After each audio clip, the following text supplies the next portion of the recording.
And speaking of street cars, which that definitely isn't, what's the go there? I recognise that car from a few years back, but who owns that one? That one's another car that's owned by us. We bought this a couple of years ago now. Wow.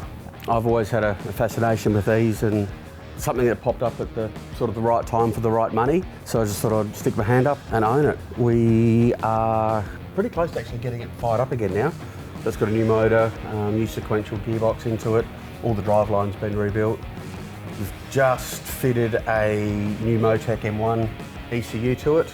Nice. And it's just needs basically the injectors wired up to it and a new oil pump, and we should be able to get it going. We're really looking forward to taking that up to the Bend Motorsport Park and putting it around the track and rowing a few gears. And so what's the history with this car? You know, sometimes they go through some stages and stuff like that, but I mean, how many times was this at Bathurst and who was driving it?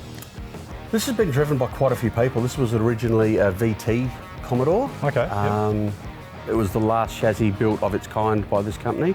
That was done for, so it was Kmart, and it had Steve Richards and Greg Murphy were the drivers of it back then. Yes.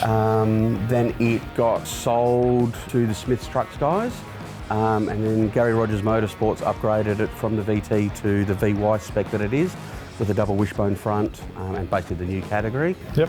Where then it was driven by Holdsworth and Noski and a few other guys, and it then ended up down in Tier 2, so in the Fujitsu series, and just sort of sat around for a few years at varying places. I know Simon Fitzner had it, PPG Gearboxes, he had it for a while, it's who we bought it from.